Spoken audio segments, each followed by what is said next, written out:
बासुकीनाथ बाबा की कामर बुठा बोली बोली देवघर वाले बाबा की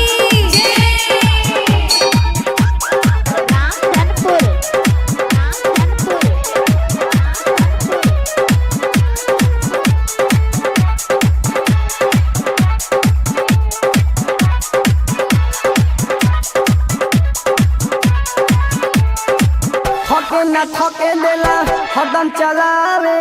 भोला के भक्ति में खूबे झुमावे बाबा के चिलम चढ़ा के तू घूमे चलो कामर बुठा के भोला के बूटी चढ़ा के तू घूमे चलो कामर बुठा के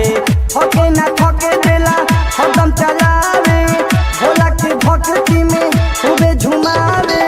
बाबा के चिलम चढ़ा के तू घूमे चलो कामर बुठा के भोला के बूटी चढ़ा के तू घूमे चलो कामर बुठा के कामर बुठा के कामर बुठा के बोली बोली बैजूनाथ बाबा की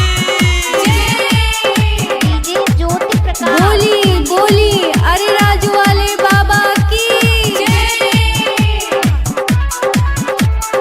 रहिया चले में कबो गोड़ नहीं भरे बाबा के बूटी असर बड़ी करे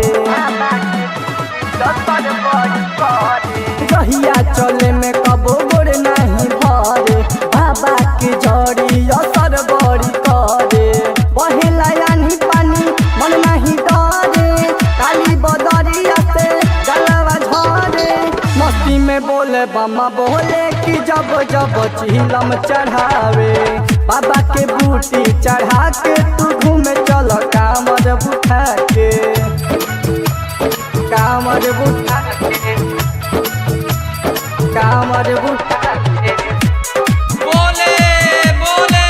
हरिहरनाथ बाबा की बोली बोली गरीबनाथ बाबा की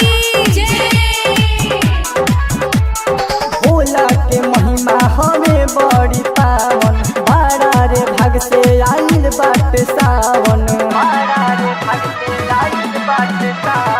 भोला के महिमा हमें बड़ा पावन बड़ा रे भग से आइल बाट सावन सबके लागता देखो एक ही सुर बा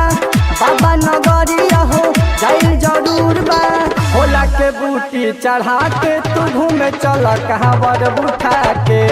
बाबा के चिलम चढ़ा के तू घूमे चलो कांवर बुठा के कांवर बुठा के कांवर बुठा के बोली बोली भरदानी बाबा की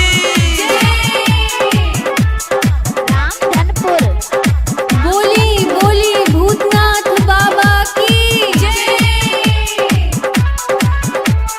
ओ भय बाबा के कांवर कान्हे उठावे मुना विद्यार्थी संग चिलम चढ़ावे ओ भय बाबा के कांवर कान्हे उठावे मुना विद्यार्थी संग चिलम चढ़ावे पिंकू प्यार के गाना सुनावे 29 डीजे के गाना सभे बजावे भोला के बूटी चढ़ा के तू घूमे चलो कांवर बुठा के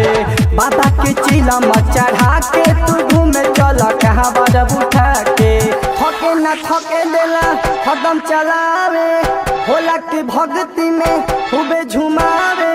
बाबा के चिलम चढ़ा के तू घूमे चलो कांवर बुठा के